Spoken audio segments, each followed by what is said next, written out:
One of the biggest mistakes I see when it comes to beans is people not paying enough attention to the soil pH.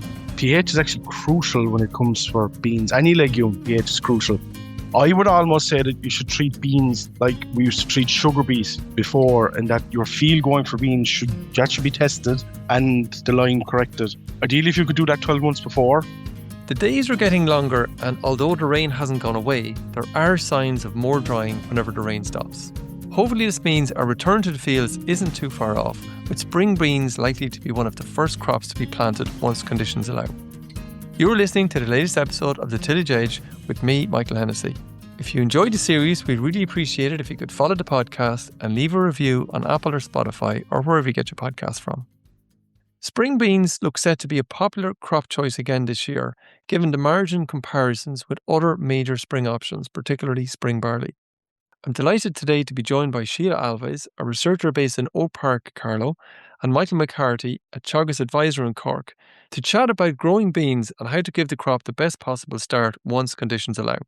Michael, beans are likely to be a very popular option again this year, especially as beans have a higher margin than other spring crops. In fairness to beans, the past couple of years, they've performed reasonably well. Even last year, where you'd consider we had a dry growing season, beans still did quite well financially. And I suppose, a lot of that is based on the fact that there's a very generous protein payment. Now, we don't know exactly what it's going to be. It's going to be somewhere in the region of that 500 to 600 euros a hectare. It all depends on how much, what the area of protein sown is. I suppose that does add to their attractiveness, and I suppose their financial stability, I suppose, is probably the word you'd use, because with beans, having that subsidy kind of takes a bit of the risk out of growing. You can't determine what yield you're going to get. It's all down to the growing season, but at least you can guarantee that the subsidy is there. I suppose if you look at, say, something like the cost and returns, shows beans, cost per tonne of maybe 180 euros. We know there's forward offers from some merchants this year of 230. So, there's still a margin to be made there out of beans. Whereas, you look at something like, say, spring feed barley, your cost per tonne and your forward offer that you might get at the moment are fairly similar, around that 180 euros, So yeah, I think, growers like beans, they like them as a break crop, but certainly they're a break crop that stands up, as regards financial viability. They stand on their own 2 feet. Now, could make the argument that a lot of that is based on the protein subsidy, but look, yeah, that probably is it is what it is. We have it for this year. We know we have it for next year. So they're definitely a good financial option, Michael. And just thinking about that, Michael, in terms of the rotation and where it might fit in, do you have in your mind, beans have been around for a while now, where's the best spot to put it in terms of that rotational slot, and indeed the type of soil that you're going to put it into?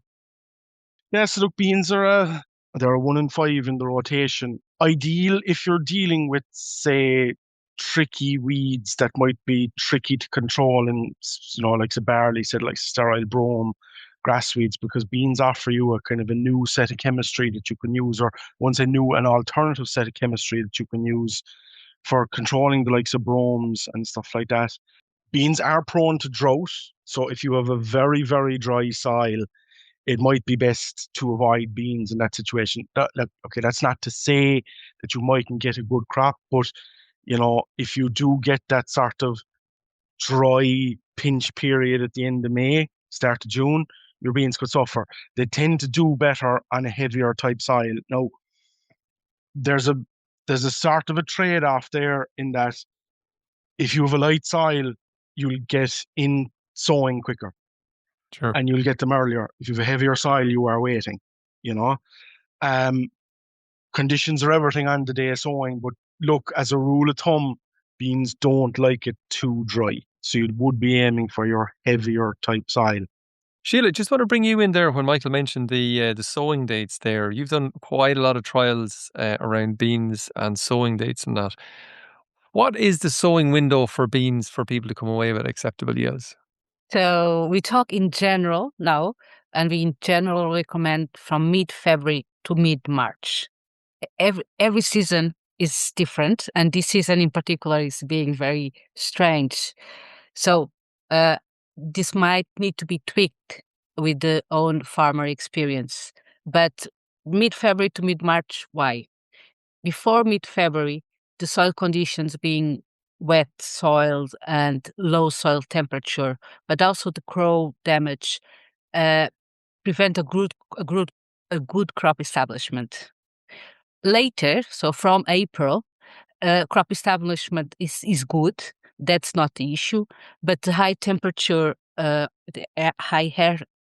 air temperature, will prevent the vegetative stage, so before flowering, to actually grow, and we'll have a lower biomass, which will translate in lower number of flowers, number lower number of pods, smaller pods, and so on. So from April, it's not advantageous to plant beans.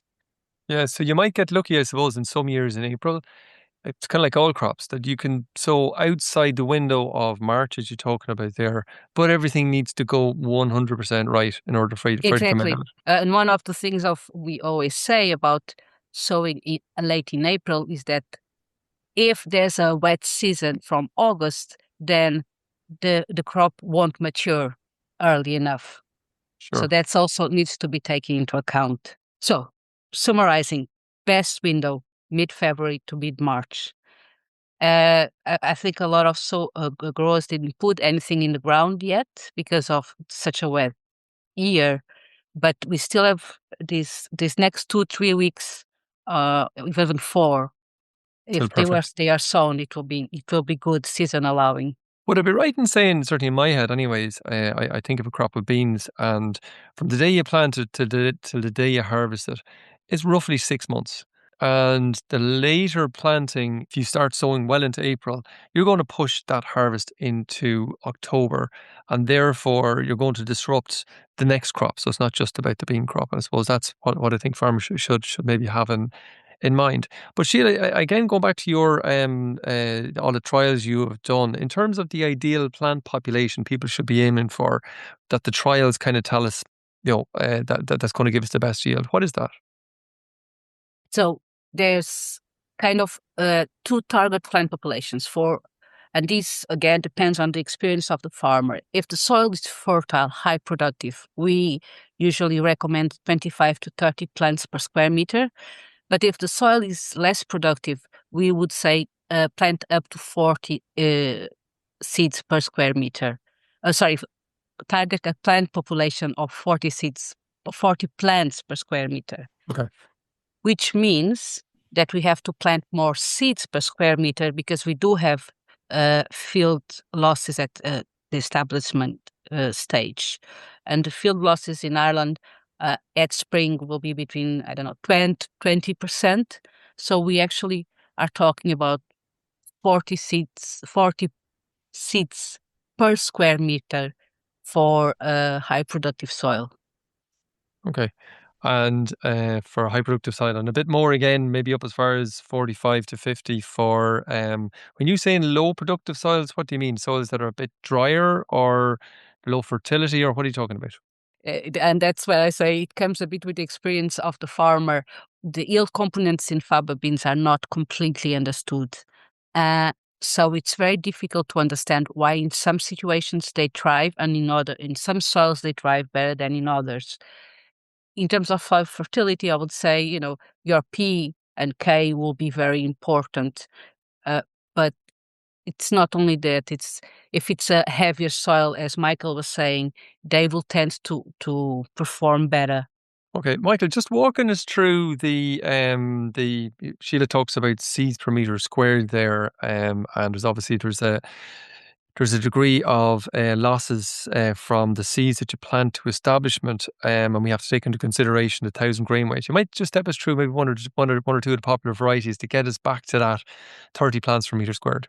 At the end of the day, I suppose your seeding rate is going to be determined by your 1,000 grain weight and your chosen plant establishment that you're looking for. Look, as a general rule of thumb, most growers out there are in that 30 to 35 plants per meter squared.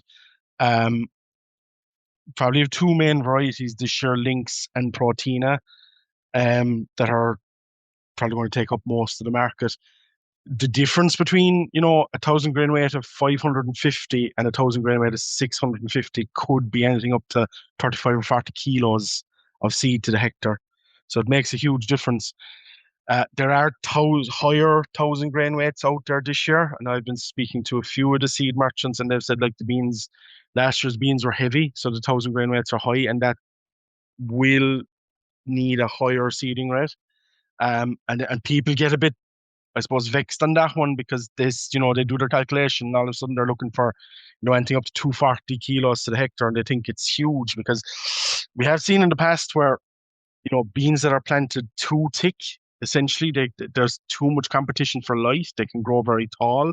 You can get lodging pressure. Uh, Similar things that happen with oilseed rape actually tend to happen with beans also. So growers can be a bit wary of that one. Um, but on the other extreme, not having enough plants and your crop is off to a very bad start. If you don't have enough plants, you just simply will not get the return at the end of the day. Um, if you're targeting 30 beans to the square meter, and we all know that, the earlier you plant, crows can tend to be an issue. If the crows eat 10 plants per square meter, that's 30% of your crop gone. In cereals, if the crows eat 10 plants per square meter, it's 3% of your crop gone. So it makes a huge difference. You're dealing with a low plant stand to start with anyway. It's interesting there that, Sheila talked about to increase the plant count as for the lower productive soils. And, beans are one of those crops that if you take lower productive soils, if we're talking lower production in terms of, say, soil index, say that's a soil that's an index 2 for P or maybe an index 1, they're one of those crops that no matter how much chemical phosphorus that you put onto the crop, they just don't respond the same way that a crop that is planted into an index 3 soil, So ideally, if you could choose the higher fertile sites, no, okay, not all your farms going to have the same soil fertility, and you need a rotation, you need to be rotating it around. But just to be aware that, we all know our fields. You have soil samples, so like if you have a soil that is testing lower, then going by Sheila's advice, you should be upping that rate. Unfortunately, those high seeding rates, they do come at a cost because bean seed is quite expensive. But if you don't have the crop first day in the ground, you can't harvest a good crop at the end of the day. Yeah, look, if you need it, you got to put it Yeah. in, and it will be dictated by 1,000 grain weight, as you said in the first place. In terms of establishment method, Sheila, from your research point of view, is ploughing best? Is sort of a min-till system best, or what's the best one that we found from research? The data we have to now suggests that there's actually no differences. It depends a lot on the soil conditions. So if the soil is dry, a conventional system will work really well. But if the soil is wet, then, well, and it's only wet up to a point, then you cannot actually sow. Maybe strip drill or direct drill will give a better conditions. But in terms of yield or crop development, there's no differences in an optimal situation. There's no differences between the two systems. Michael, I just want to come back to you in terms of the practical experience on the ground that you've seen. As Sheila said, that there's no huge differences between the different establishment systems. But from a practice point of view, ploughing versus the non-ploughing routes, let's just call them that, in terms of seeding depth, and as you mentioned before, the crows can be a bit of a scourge, especially when you're maybe a little earlier in the year, but it can be a scourge in beans nonetheless. I'm a big fan, Michael, of using whatever is available in the yard. If that is a plough and one pass, that's your chosen route. There may be contractors in the area that are offering strip till or something like that. There's a few guys local down here have kind of converted, min-till cultivators to try and get the depth. They all work very well. I suppose the biggest advantage, the likes of the strip till machines, your Claydon or Sumo type machines will offer you, is that if you do get a window, say in February, and it could be very narrow, you can get the crop in quite quickly because it's sort of done in a direct drill, single run scenario. You're not plowing and then coming back in with one pass or pressing in the middle. So they do offer that you get in a bit quicker. They certainly offer more depth. Like if you take a standard one pass with Suffolk coulters, you're probably going to be lucky if you're going to get down 3 inches, and that's in good conditions. Like Suffolk coulters in heavy conditions, they can drag a lot of earth, and if they're dragging earth, they're coming up out of the ground. Whereas the likes of your strip till machines, they can get the depth. How much depth do you need? I suppose that very varies on the time of the year. Um, are you the only one sowing in the area? If you're the only person sowing in the area, well, then you've opened up a restaurant for crows, for every crow for 3 parishes, and they're all going to come to you. Those machines are well capable of getting down, 6 inches deep. Do you need to be 6 inches deep? You probably do if you're very early. But if you're coming into March, coming into a warmer time of year, you probably get away with a bit less. I still wouldn't recommend going any lighter than maybe 4 inches, around your 10 centimeters. Do you know? So yeah, I think the best thing that the strip till machines offer is a bit extra speed. Sheila's right. At the end of the day, I don't see an awful difference in yields, but definitely they will allow you that narrower window. You could take advantage of those narrower windows, you know. At the end of the day, though, and we saw it last year where guys were kind of fixated on this notion, I have to get my beans in very early. Some people went out in early February last year in not so great conditions, and those beans did suffer after. They suffered from capping and a bit of compaction and stuff. So at the end of the day, soil conditions are everything. The conditions on of the soil on the day is far more important, I think, than the actual sowing date itself, or what type of machine you're using, really. And in terms of those crows, Michael, in what you've seen, is rolling recommended? The conditions might be reasonable, but it mightn't be spring barley conditions, maybe necessarily. But in terms of crows and stopping them, maybe pre-emerge herbicides, is it necessary? Rolling is a help. I suppose it's a help at the end of the day to tighten up the soil a bit, makes it a bit more even for the herbicides. You need good conditions. Just because it's dry on the surface doesn't mean beans are very, very prone to compaction. They do not like any form of soil tightness at all. So if you can roll, yeah, it's great. It's great to roll. Any crop sown should be rolled if possible, but only if the conditions allow. If they don't allow, well then you have that trade-off every year where guys, you have to get your rolling done before the pre-emerge goes on. And you tend to have this trade-off every year where guys are trying to, stretch it out so that they can get a bit of drying in the seed bed so they can get the rolling done, then the pre-emergence herbicide. If you're only looking at one day after sowing, get your pre-emergence out because you need to control your weeds. It might be that bit more important than rolling. In my experience, rolling, everything that Michael said is 100% correct. Just adding that consolidation is important to promote the contact of the soil with the bean and give the moisture beans need to germinate. So in ideal conditions, rolling should be done to promote that consolidation. Obviously, if it's too wet, no, because as Michael explained, compaction is a big enemy of beans germination. Sheila, you've had a lot of experience here. Unfortunately, this isn't a good experience, but a lot of experience here trying to control crows and trying to, I suppose, keep crows off it. What did you find? And Michael talks about, the isolated field being the restaurant for 3 parishes. I think you had a good bit of that. You're probably 4 or 5 parishes in here, I would say, Yes. looking at some of them. What did you find was the best control method to try and keep the crows away? Nothing works like the bangers, the kites. Nothing of they are too smart. They might get away the first day, but then they return. And it's interesting to see that if they find a line in the direct drill, for example, if they find the line, the sowing line, they will go through it. So really sowing deep is the best way because it's harder to find. And then even if they can pull when the beans already germinated and are on the top, the root is long and strong in the below ground, and it's harder for them, so they tend to give up.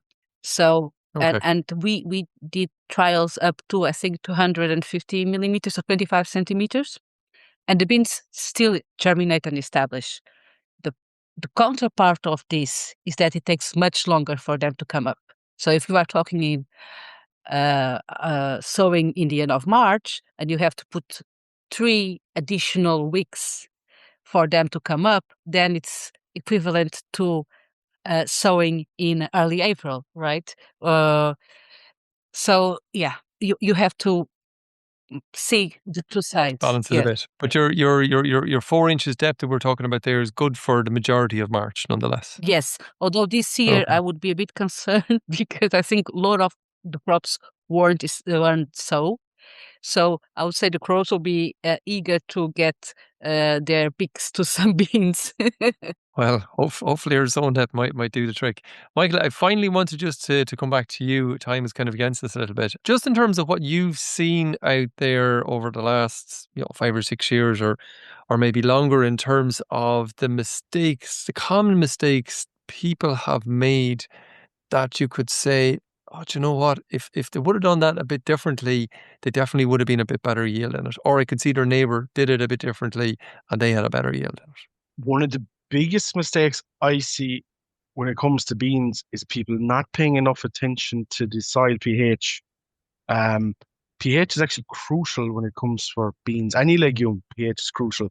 And I would almost say that you should treat beans like we used to treat sugar beets before, and that your field going for beans that should be tested and the line corrected. Ideally, if you could do that 12 months before, but I have come across situations where people just, you get the call, come out, there's something wrong with my beans, and you find very poor nodulation. And so when you look at soil test, you're down at a 5.9 or something like that. pH is huge when it comes to beans. And it's one of those crops, like I said a while ago, the pH needs to be corrected for. The other thing, I think I alluded to it earlier, is where people tend to pay more attention to the calendar date than the actual soil conditions, and they try and go a bit too early when the conditions aren't right, and you end up with, patchy crops, capping, crow problems, all of that. And then always, I alluded to as well a while ago, this trade-off between the roller and the herbicide, where people give the roller precedence, but it's actually the herbicide should go on because there's just simply not enough time to get both done. The weather window is getting very short. So, if you want good weed control, you need to get it on pre-emerge, and you need to forget the roller if the weather isn't there, and just go with your pre-emerge herbicide, Michael. I suppose just on the herbicides side of the house, I suppose for people to bear in mind, it's pretty much all at pre-emerge stage. There's really very little everything is at pre-emerge stage. The only post-emergence that's there is Bazagran.